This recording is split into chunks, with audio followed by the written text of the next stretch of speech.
Muted. Good afternoon, everyone, and welcome to the webinar. My name is Melissa Savage. I'm the Director for the Center of Environmental Excellence at AASHTO. Today's webinar, Complying with Section 7 of the Endangered Species Act for Transportation Projects, is sponsored by AASHTO in cooperation with the Federal Highway Administration. We have nearly 100 people registered for this webinar, so clearly it's a topic of great interest. In a few moments, I'll introduce our speaker for today, and we will then begin the presentation.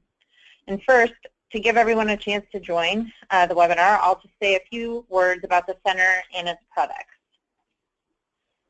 The Center for Environmental Excellence has been developed by AASHTO in cooperation with the Federal Highway Administration. The Center's mission is to provide environmental stewardship and to encourage innovative ways to streamline the transportation delivery process.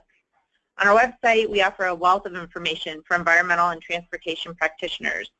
Please visit our homepage to sign up for our weekly website update emails. Another feature of interest is our broadcast emails.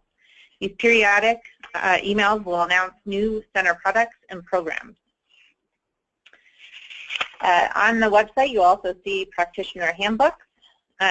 We have a series that cover a wide range of topics related to environmental issues. Many focus on aspects of project development, but they also cover issues relating to operations and management of transportation systems. They're all posted on our website along with links to reference materials, and there's no charge to download the handbook. In 2009, the Center began holding a webinar for each handbook after it's published. All of our webinars, including today's, are recorded. And the recording, along with a copy of the presentation slide deck, will be posted on the practitioner's handbooks on the Center's website. If you would like to be notified of future webinars, just sign up for the broadcast email on the Center's website. Our first presenter today, Bill Malley, is a partner with Perkins Coie Law Firm in Washington, D.C. Bill was the primary author of the Practitioner's Handbook on preparing high-quality NEPA documents, as well as other volumes in the Practitioner's Handbook series. The working group for this handbook included representatives of the Federal Highway Administration, state DOTs, the U.S. Fish and Wildlife Service, and the National Marine Fisheries Service. On behalf of the Center, I want to thank all of our advisory group members for their contributions to the handbook. You will see their names on the screen. Following the presentation, Bill Malley will be the moderator for a Q&A session with our panelists. Today's webinar is scheduled for 1 hour. The presentation will take approximately 20 to 25 minutes. We'll leave the remainder of the time for a Q&A period. If we run through our questions, we may conclude earlier. Because of the number of participants on this webinar, it's not feasible to take spoken questions. If you would like to submit a question, please enter it in the questions pane in the GoToWebinar control panel on the right side of your screen. Again, thank you for your participation today, and I'll now turn it over to our presenter, Bill Malley. Great. Thank you, Melissa. Good afternoon, everyone. We'll begin with a presentation that talks a bit about the Practitioner's Handbook itself and provides some of the highlights of the content of the handbook. As we begin here, I'll first provide a little bit of an overview of what were the goals of this handbook and how does it fit into some of the other materials and reference materials that are available to Section 7 practitioners. The primary goal of the handbook was to outline the basic steps to Section 7 consultation and to provide practical advice for navigating those steps. It's a complex field. There are many nuances and there are many different iterations that Section 7 consultation, or many forms it can take. But the idea really was to provide the kind of an outline of the basic structure of consultation with a particular focus on the findings required. So the way that the handbook does that is to try to break consultation down into a series of 4 distinct steps and to identify the findings required at each step. One way that it differs from other reference materials that are available is that it looks at Section 7 consultation from the perspective of the transportation agency, and that could be Federal Highway, it could be the state DOT, it could be another transportation agency in the role of approving or sponsoring a transportation project. In this regard, the perspective is somewhat different, for example, than that from the service's own Section Section 7 Consultation Handbook, which is directed toward the service's own staff, primarily in their role in Section 7 consultation. This handbook, like other handbooks in the series, is organized according to four main parts. The background briefing section of the handbook is essentially an overview of the requirements for Section 7 consultation. So you can think of it as a primer that outlines the main terms, concepts, requirements, deadlines, and so forth that are part of the Section 7 consultation process. Key issues to consider is a section that functions as a checklist. It's a tool that you can use as you are preparing for Section 7 consultation to help get your thinking underway. Is there something that we've missed? Is there something that we should be thinking about in advance? What are the issues that we should have on our radar? So that's the role of that section. And then the practical tip section is focused on advice. Here, suggestions for how to manage the process most effectively. Reference materials is simply a list of key documents used or referred to in the handbook, and we have a more extensive list of those materials available on the website. A few cautionary notes that I think are important to mention before we jump in, and first and foremost is that the handbook is not guidance. It's different in that regard from something that could be issued by the Fish and Wildlife Service or the National Marine Fisheries Service themselves, and certainly as well different from any guidance that or interpretation that Federal Highway itself may issue. So it complements those. It's a resource, but it's not an authoritative document in the way that something issued by an agency could be. It's also important to note that there are nuances, there are differences, sometimes somewhat idiosyncratic differences in the terminology that may be used informally in Section 7 consultation across the country. And as we prepared the handbook, we learned about those and tried to use language in the handbook that was as broadly consistent as possible with the way that Section 7 consultation is described and used in practice. But certainly you may encounter differences in your own practice that is from what is presented in the handbook. So it's just important to keep that in mind as well. So I'll turn next to an overview. This is perhaps Section 7 Consultation 101, probably familiar territory to many of those on the phone. But I'll start with this as kind of the foundation, then turn to some of the practical tips from the handbook, and then we'll turn to the Q&A portion of the webinar.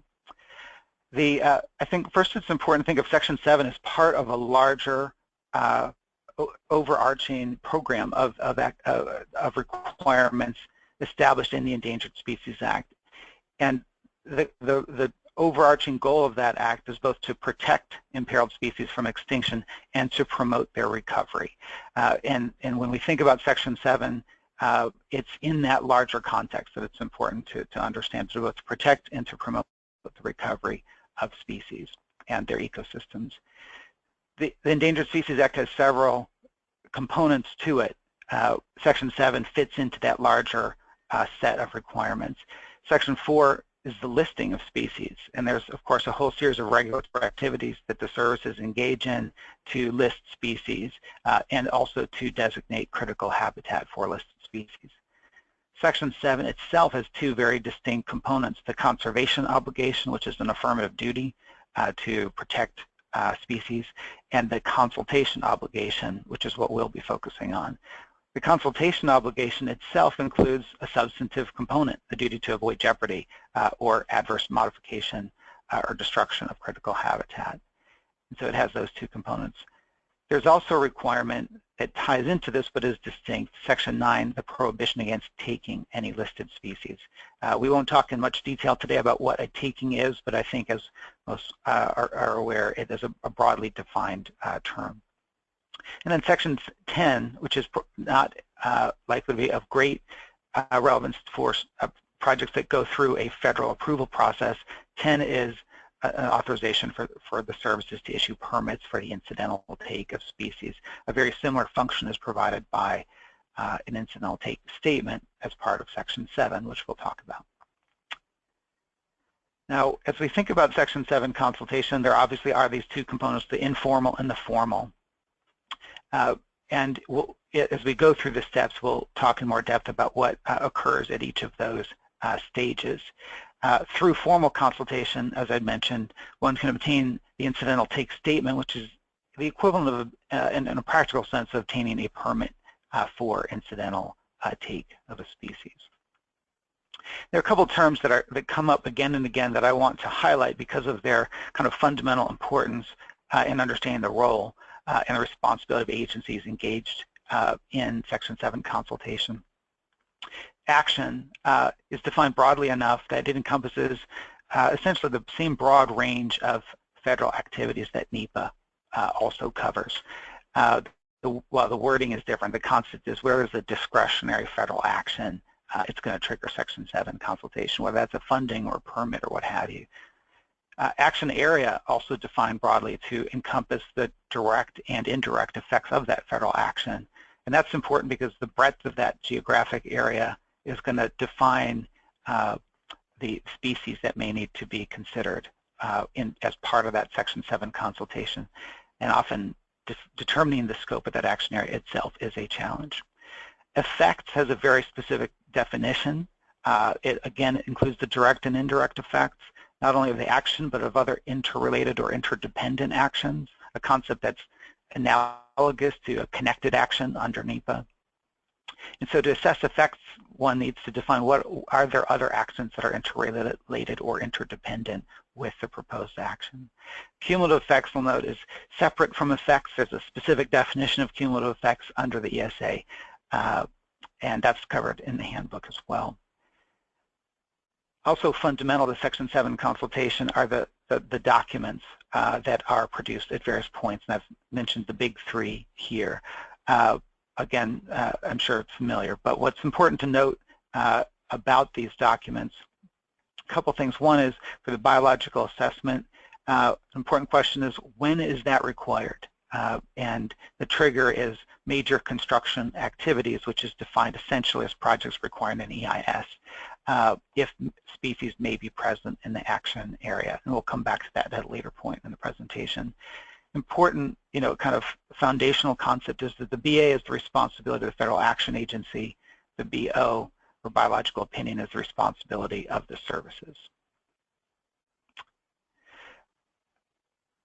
Before turning to the basic steps of consultation, the last point I'll mention is that you can think of the sources of legal requirements for Section 7 is being organized in a hierarchy with the statute at the top, and then going down from there, the regulations, and then turning to other materials that don't have the force of law or regulation, but are nonetheless authoritative guidance.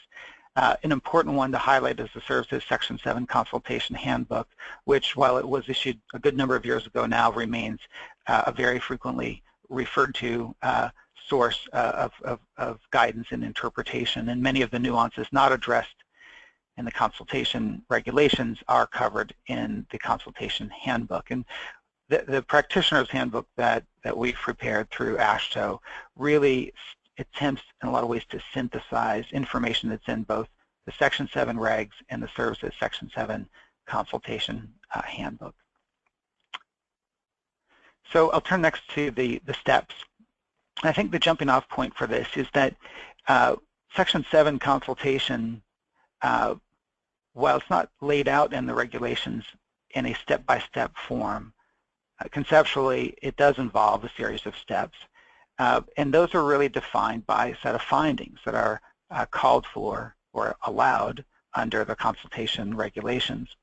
And one way of thinking about it is that there's a series of off-ramps that you can take. If a certain finding can be made and supported, that consultation either can be determined not to be necessary at all or can be concluded at the informal stage.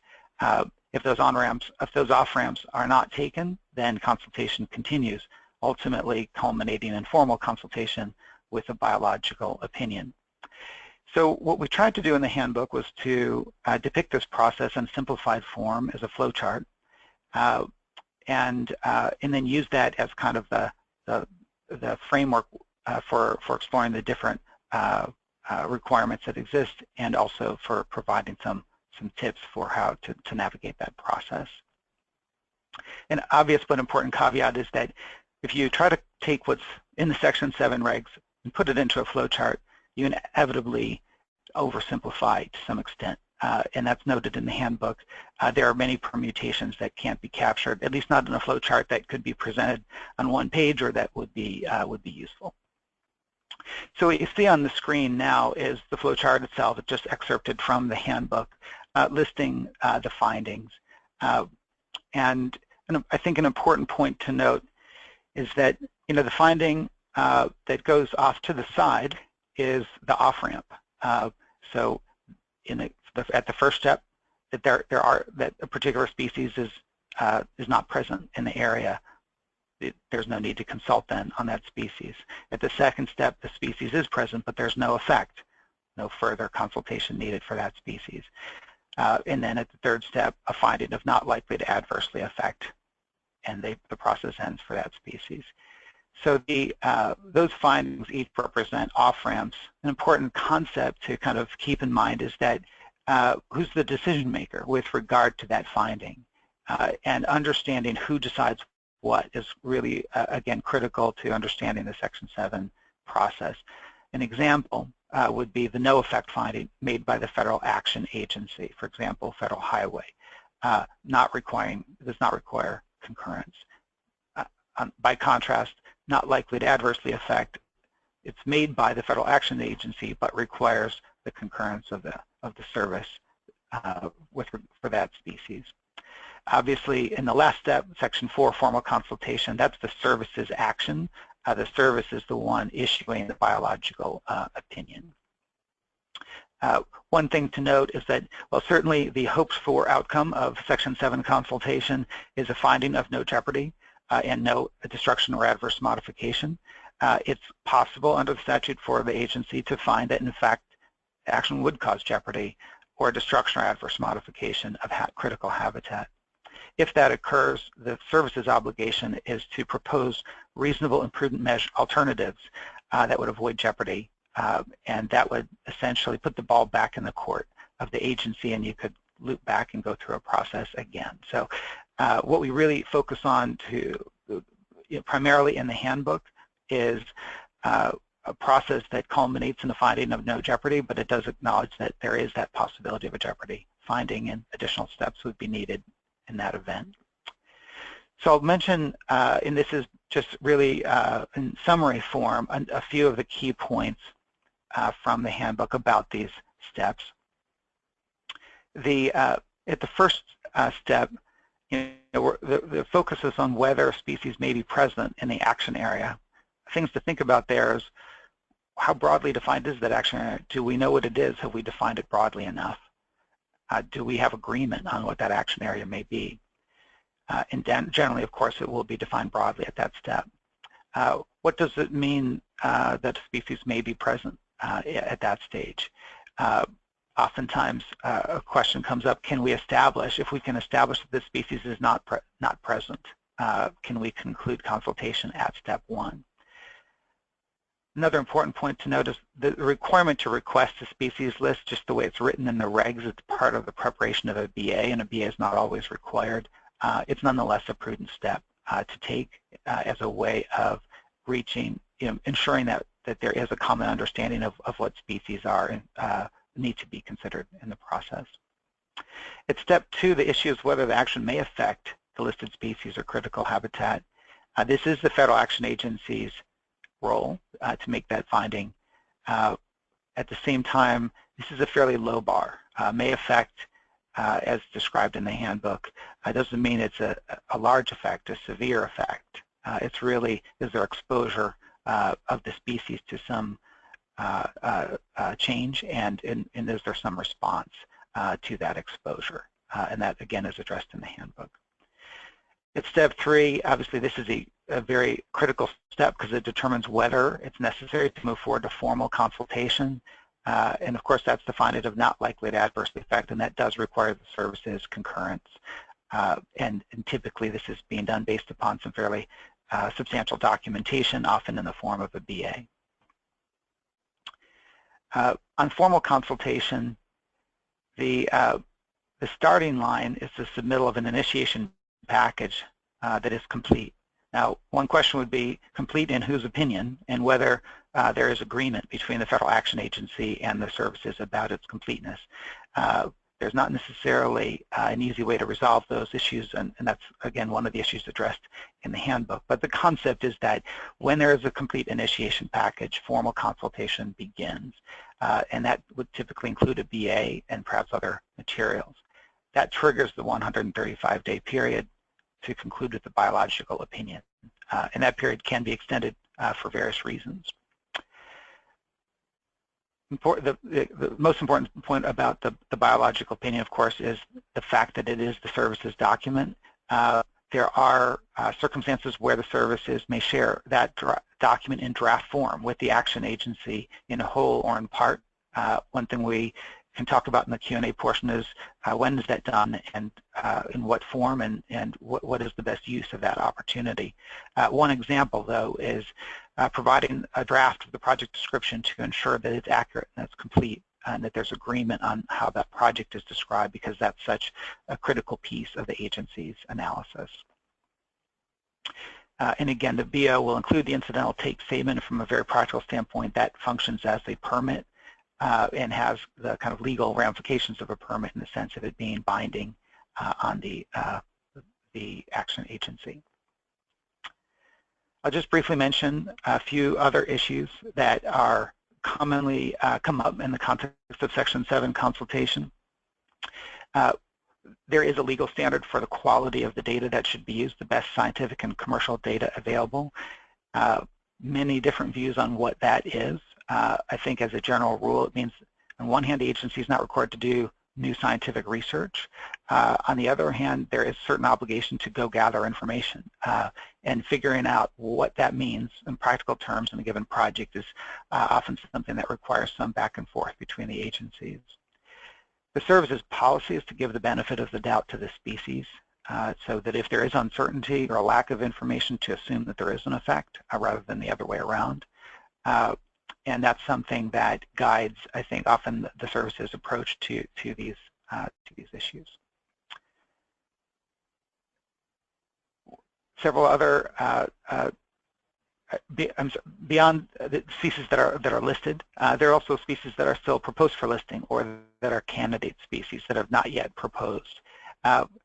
Important distinction here first is that for proposed species, while there's not legal protection for them in the same way as there are for listed species, there is still a requirement that's very analogous to consultation called the conference requirement. As a practical matter, it means that proposed species end up being covered as a part of consultation.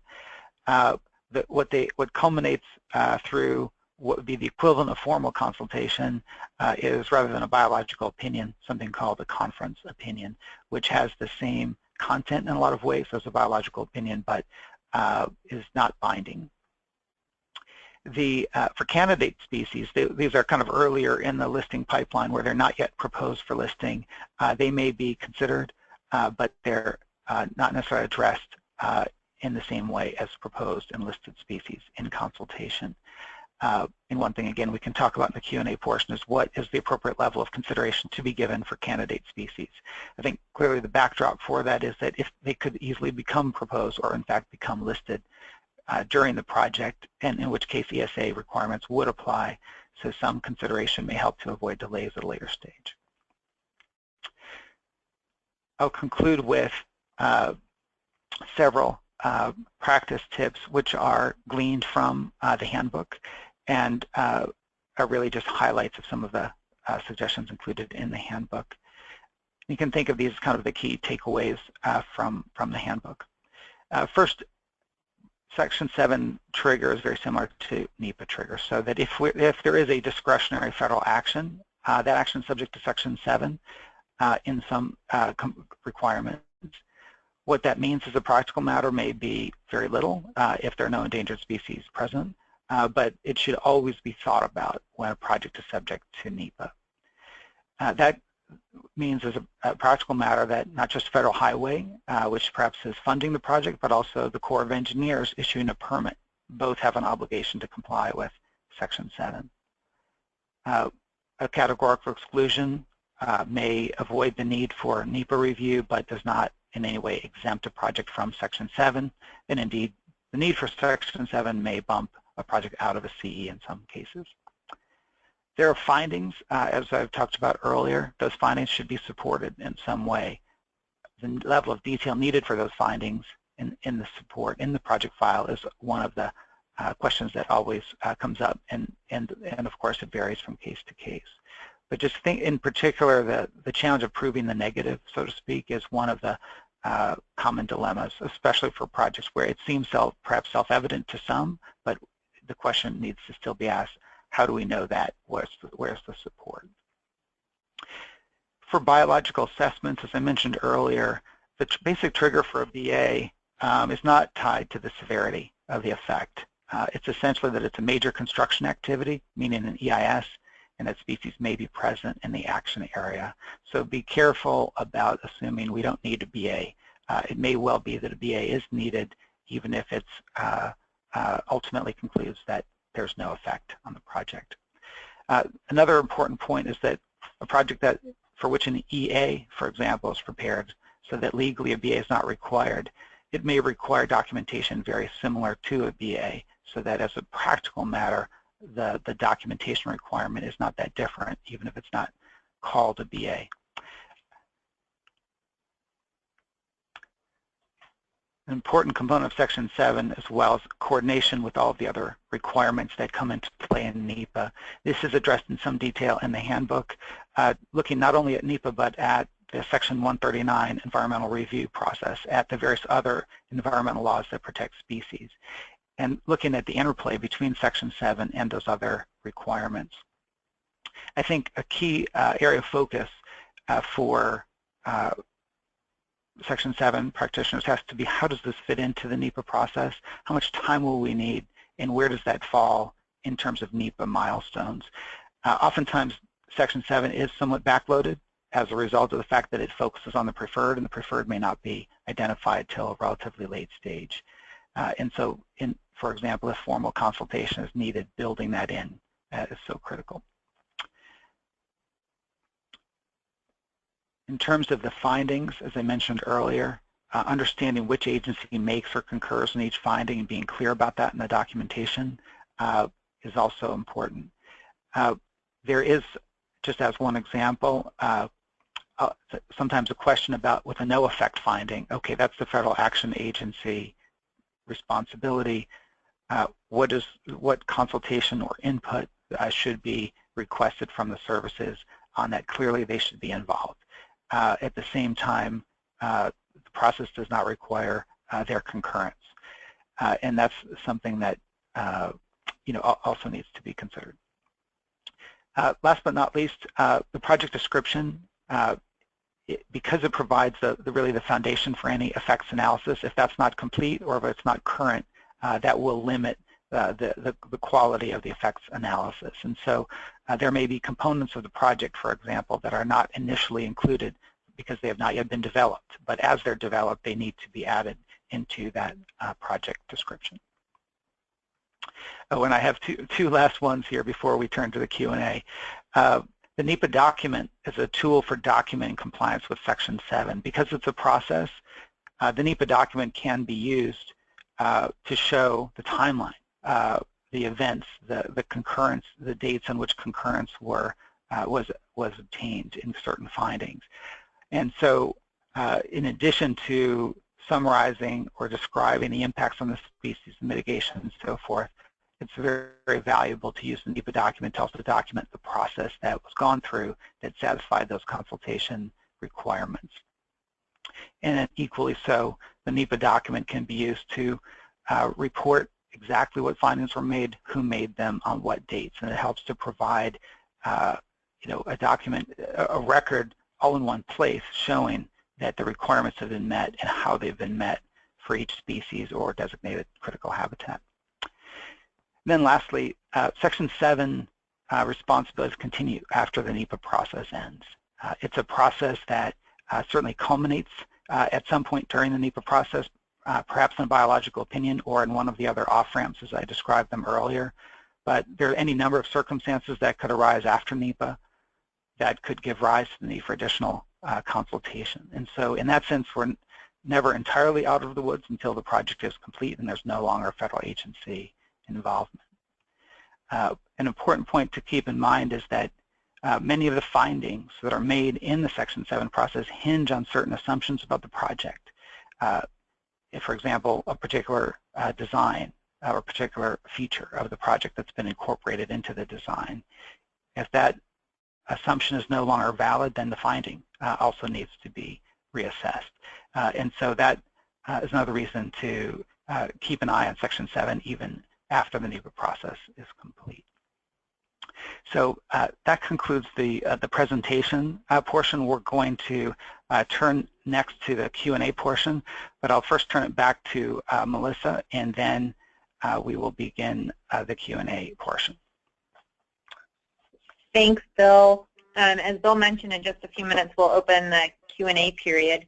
And as a reminder, we won't be able to take spoken questions during the webinar, but if you would like to submit a question, please enter it in the questions pane in the GoToWebinar control panel on the right side of your screen. And then we can see them and we will be able to answer the questions from there.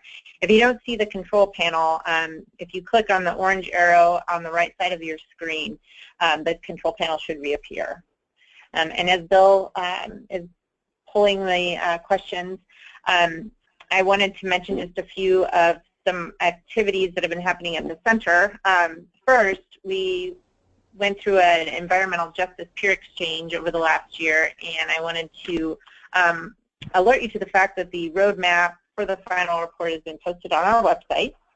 And along the lines of this webinar, we are in the midst of the comment and review period for the handbook on air quality. And as soon as it's published, we will schedule a webinar to go along with that. So keep your eyes open for that as well. And Bill, I see the questions. I believe you have the questions. Are you ready to begin? Sure. Yeah. And we don't have too many questions yet, so certainly if anybody has additional questions, please submit them through the question panel on your screen. The first question relates to programmatic projects.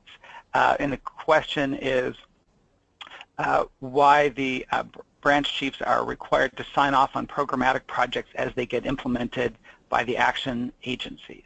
And the question is, this seems to be a deviation from what has been done over recent years, resulting in kind of a double approval process. So I'm not sure if this is a Fish and Wildlife question or a National Marine Fisheries Service question, but perhaps we could sort of frame this a little bit broadly as when there is a programmatic agreement or a programmatic consultation has been concluded, I should say, how does that work and what is the benefit for individual projects, and how do we avoid having kind of a double approval process? And maybe Catherine, I can turn to you first, and then Kathy, if you have anything to add from a National Marine Fisheries Service perspective, you can do that. Sure, thanks, Bill. And I'm not sure I understand fully the question with regards to branch chiefs needing to sign off on each of the projects. I'm not familiar with that requirement.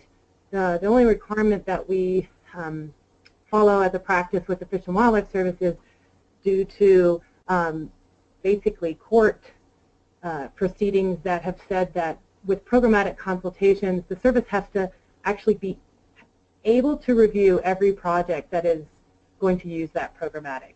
So it doesn't say that we have to review every one and concur with every single project, because the programmatic concurs on a larger programmatic scale, but we have to be able to identify and have the opportunity to review each project underneath that programmatic. So we have to keep track of which projects are using the programmatic.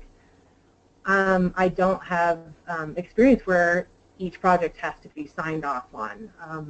In fact, I actually know of some programmatics where that's not a requirement, so I'm not sure if that applied to Fish and Wildlife Service or National Marine Fisheries Service.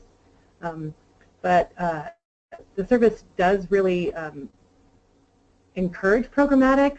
However, they aren't always the solution to a particular problem. So we encourage a lot of communication with our local field offices and between them and the action agency to identify whether a programmatic really is the solution that's needed to a particular situation. I'm not sure if I answered the question completely.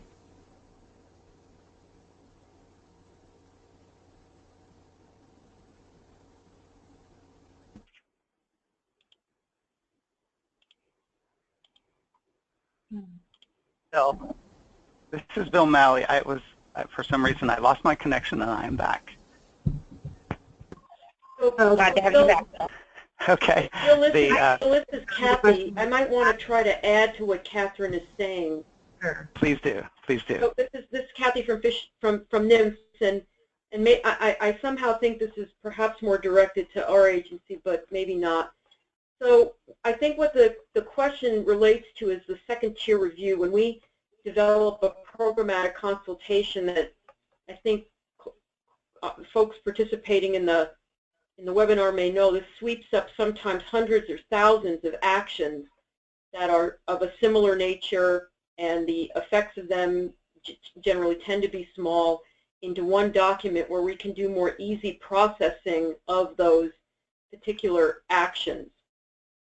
The secondary check, the second tier review, is to ensure that the projects that are being put into the programmatic actually fit within it. What we often find is that when programmatics are initially issued, sometimes projects that the project proponent or the project managers from the action agency are trying to put projects in that may or may not completely fit just because they're getting used to use that programmatic. So the second tier serves two purposes. First, to make sure that the programmatic is operating smoothly, that the projects that are in it fit within the programmatic, and secondly, to make sure that overall we're getting an accounting of the kind and type and number of projects that the programmatic is using. Now, in the beginning, when we first used programmatic many years ago, we didn't have as much of the secondary check, and we had sort of mixed results with them. So we sort of stepped up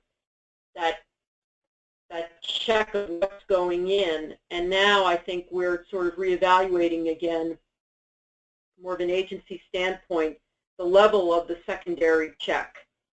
But that I think is, it's not to be overly redundant in what we're doing. It's really to make sure that the way that the programmatic is being used is correct, and that we're appropriately accounting for all the various projects that are being put through that process. Okay, terrific. Thank you both for that answer. The next question, and Dan and Brian, I'd like to direct this one to you.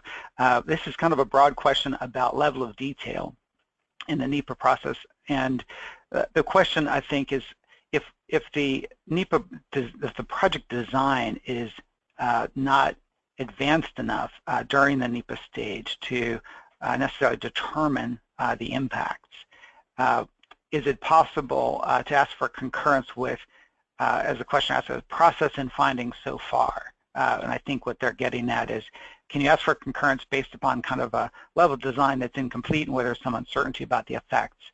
And perhaps what you could just address this, generally in terms of how do you balance the uncertainties that may exist given a fairly early stage of design in NEPA with the need to make the Section 7 findings. So Dan or Brian, I'll throw it to either of you who'd like to take a shot at that one.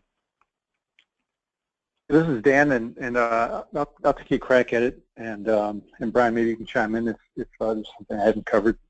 This is a tough one, and I think it's often, I guess the answer of how to approach it is often based on the particular action and the environmental setting, and a number of factors could influence how you might move forward. It's also maybe the degree of endangerment that a species is experiencing. And so I'd say first, the level of detail, that's a tough one. If for instance, we run into this with design build projects, all the details aren't necessarily there at the time that you typically consult. One approach is to make conservative estimates of what the design elements could be, what the effects could be, and try to do it in a conservative way so that you can capture what the effects would be.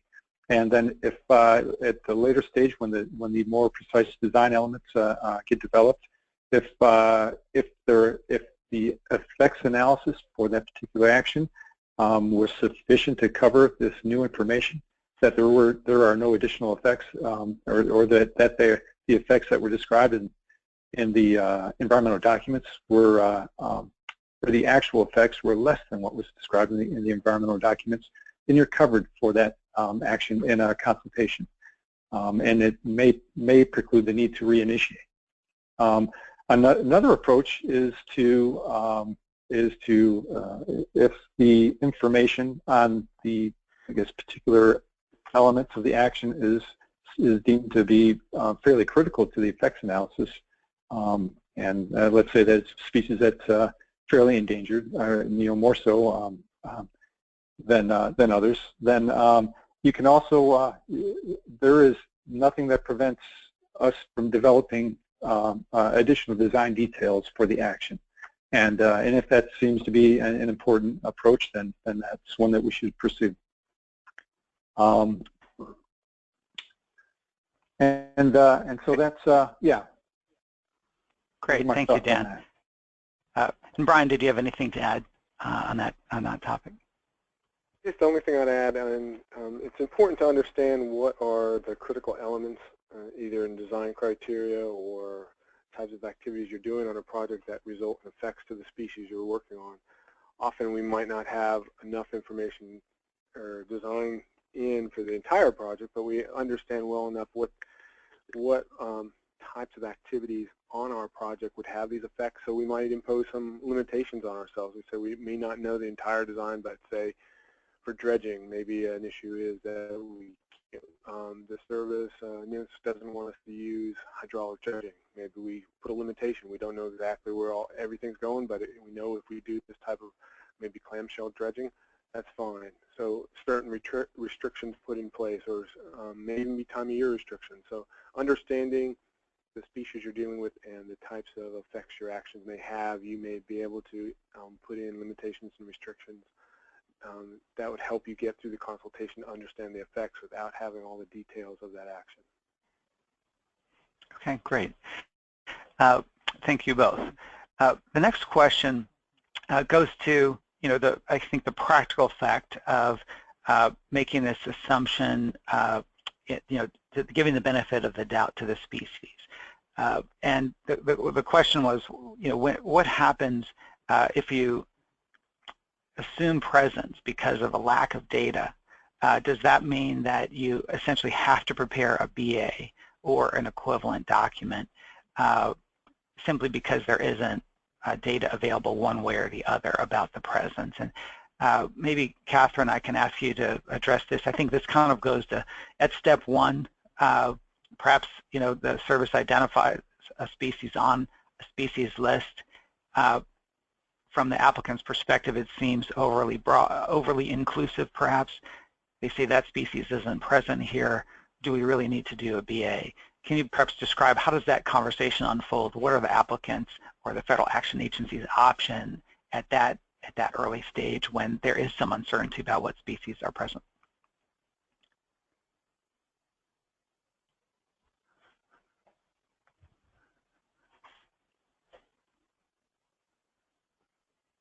Catherine, you may be on mute. Okay, thank you. Yeah, it says I was muted by the organizer, so. That's okay. Yeah, well, if they're going to go ahead and make the assumption that the species is present, I mean, that's the final decision by the action agency. And so if they have to make the decision of the no effect or may affect call. And so I'm not sure if the question was mainly, how do you go about, or do you need to develop a biological assessment under that situation? That's a pretty interesting question, because if you're going to assume the species are there, if that is the decision by the action agency, then I would think they would need to go ahead and develop a biological assessment. And if they're going to assume they're present, then they would go ahead and identify the impacts from their action that they think could affect that species or may affect that species, assuming the species is present. But the initial decision is determined by the action agency. Obviously, they can coordinate with the service and talk to our field offices as well as get a species list, but legally it's the decision of the action agency. And just as a follow-up, are there options that they have to establish that the species is not present so that that BA level effort would not be needed? Well, sure, and then, I mean, they could do surveys, but it's also, you have to look at the further factors on whether or not there's suitable habitat and whether or not there's factors that provide feeding or sheltering or for the species itself. So there is some case law, but Section 7 on whether you determine whether or not it may affect the species isn't always have to definitively be there year-round. You can have the suitable habitat that supports a life cycle of that species that can then later inform you that you may affect that species by affecting its habitat requirements. Okay, thank you. Kathy, anything to add on that from a National Marine Fisheries Service perspective? I think the point that Catherine brought up about the suitable habitat is really key here. I think sometimes we get a little caught up in, can I see the species or not?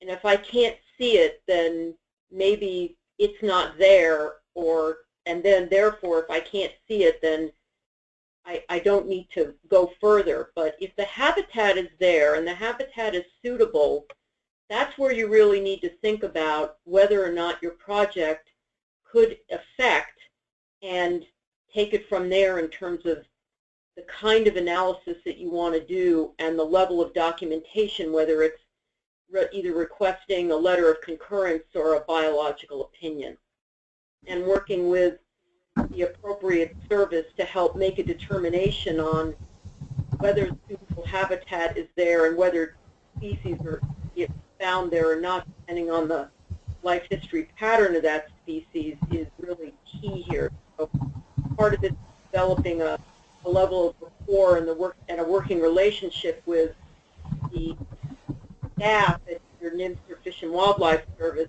in the area of where your project might occur. Okay, great, thank you. Dan and Brian, I'll turn back to you. Let's talk about at step 2 where a finding of no effect is to be made. And in this particular circumstance, that was the comment the questioner was asking about, where it's uncertain whether the species is present. Maybe you can describe what your advice might be in that kind of situation in terms of what kind of documentation is needed to support a finding by Federal Highway of no effect. Sure, and this is Dan again. So I guess in trying to determine whether it's a may effect or a no effect on a species, you first defining your action area for the project, and then your first check is is this action area within the range of any listed species or their critical habitat? Do the two overlap each other? And if so, then you take another look and ask that question Kathy mentioned, is there any suitable habitat present in the action area? And if there is suitable habitat, then at that point you can't make a no effect determination. You've got to consider that the species may be present. And so the circumstance that often comes up is that there is not time to do surveys. So one option is then to do surveys to determine whether or not the species is present in the suitable habitat. And this that question that you had asked previously, the circumstance that often comes up is that there's no time for surveys, and so it's perhaps you infer that the species is present. If the species is present, or you infer that the species is present based on the occurrence of suitable habitat, then you can still possibly, I guess, modify the action in some way to avoid impacting that area where they may occur. So there's still an option to get to to a no effect if you can modify the action in a way that your new action area would not have that overlap with suitable habitat. Failing that, if you're in suitable habitat, you haven't. There was not an option to do surveys to document that they're likely not present. Then we're in a may affect situation, and that would trigger at least informal consultation. Great, thank you. The one question that this leads into is with the biological assessment, when it is required, what are the expectations for that document? And Dan, if I could come back to you on this point, and I'll ask Kathy and Catherine as well. Perhaps you could give an example of from your own experience where a biological assessment could have been better. What aspect of a biological assessment, you said that needs improvement, and just provide that kind of advice. What would be your one piece of advice on that, on BAs? Sure. I guess to try to simplify, what information needs to be in a biological assessment or a biological evaluation, and what level of effort is needed. I'd say there's a simple way to approach it that the standard applies to all. You need enough information for a particular action to lay out a logical argument that supports your determination.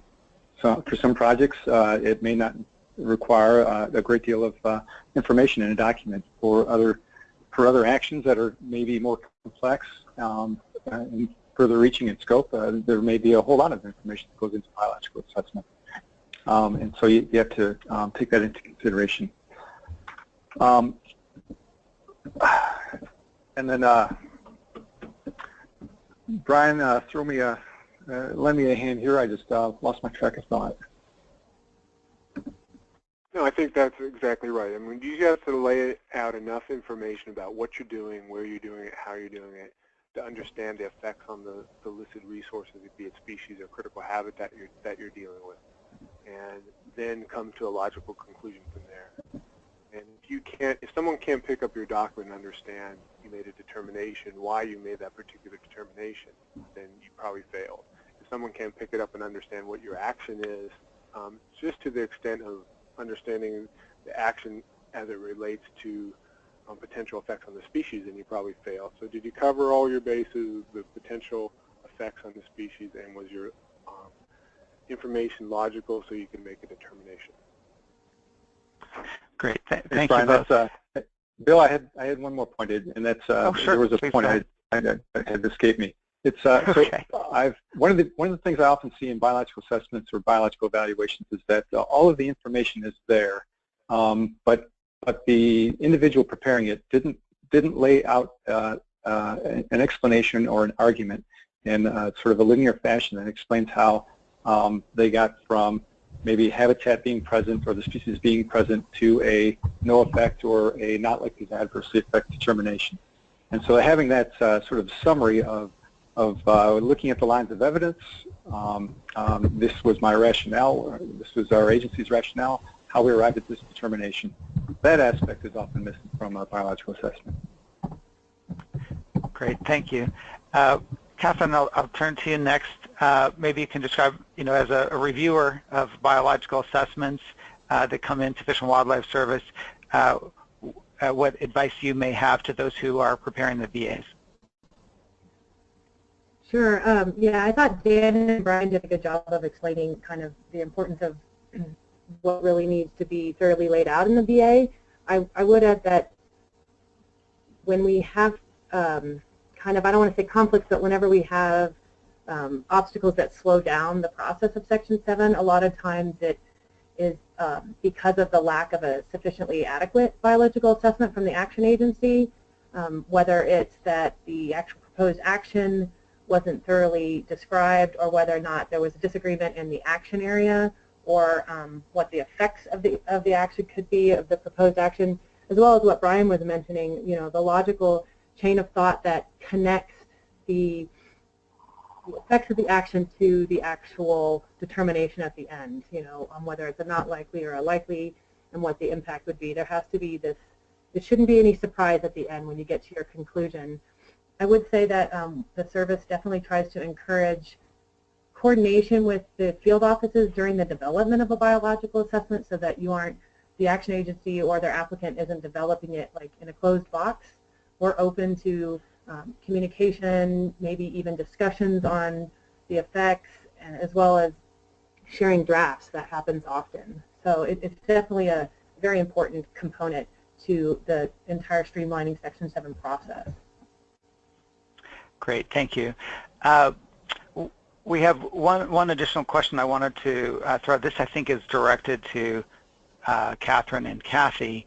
The question was, is the consultation handbook, well, I guess is the consultation handbook itself, being revised, and are there other kind of ongoing, recent or ongoing actions at the services themselves, for example, new guidance that might have an effect on how Section 7 consultation is done? So perhaps, you can describe any ongoing work or activities that might be pertinent to Section 7 consultation. The service has had internal discussions about possibly either updating the Section 7 handbook or coming out with something that's like in addition to the Section 7 handbook, but I'm not aware that anything definitive has been decided, and we'd have to coordinate with NIMS on that. I can double check with our Section 7 lead at headquarters. The only thing I can think of that we've recently done would be people would want to take a look at our recent ESA mitigation policy that we finalized last month. Yeah, Catherine, the other thing I was going to add is the new definition for destruction or adverse modification. That would be something that's new as opposed to what's written in the handbook and what's covered there. Right. That's true. I remember when that came out. Right. If I could ask you each to just briefly describe, maybe Catherine, the ESA mitigation policy, could you give your 2 sentences just on what that is and what that means for Section 7? Sure. I can try to be broad because it's a very detailed, long document. Sure, yes.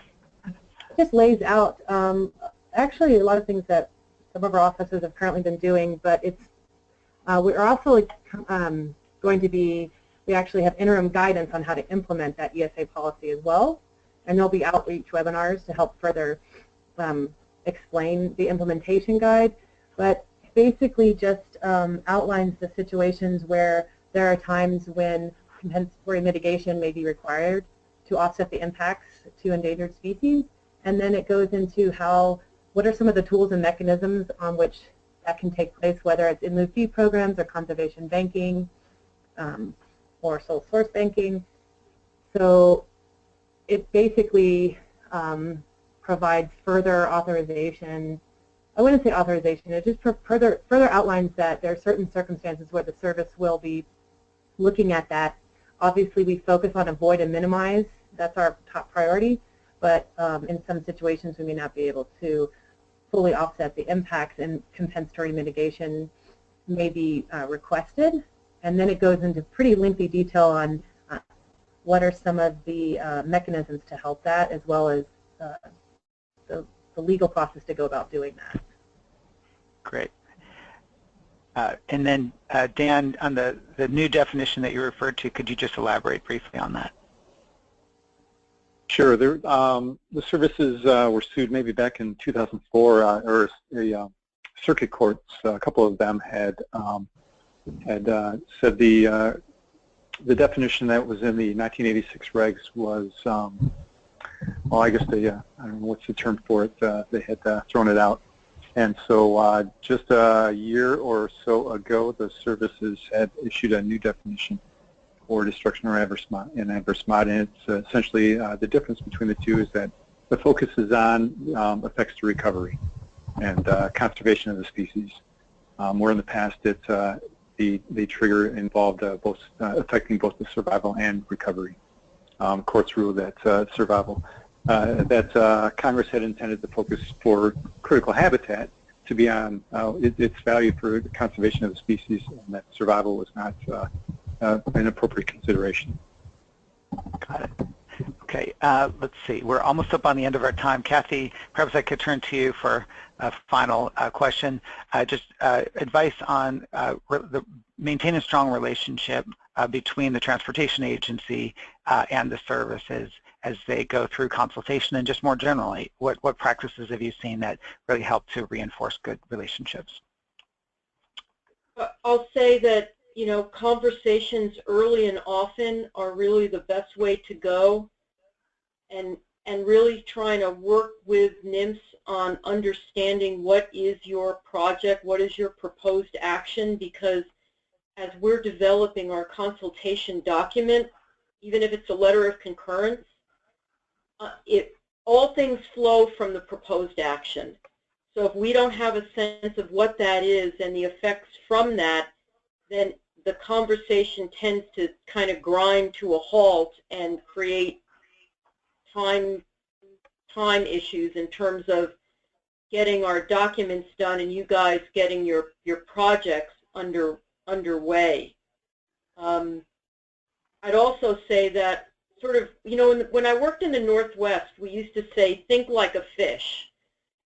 You know, we said that to ourselves and to the action agencies that we worked with, because we were dealing with salmon, you know, almost exclusively, about how does that project, if you think about the behavior of that animal, how, if you try to look through that lens, then it helps better understand what the potential effects are. And I think having some joint conversations about what our species are and how they function in the ecosystem in relationship to the kind of projects that you're trying to get on the ground can really move that ball forward. And I also want to come back to one other thing, Bill.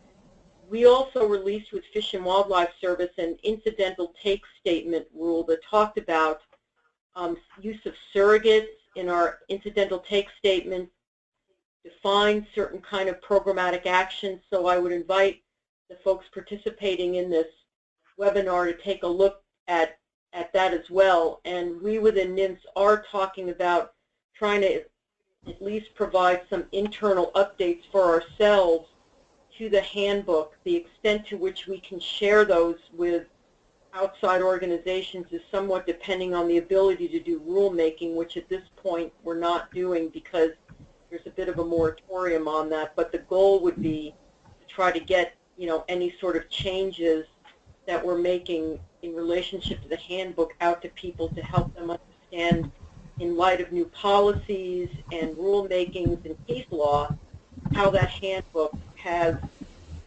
you know, how what's in the handbook has changed over time.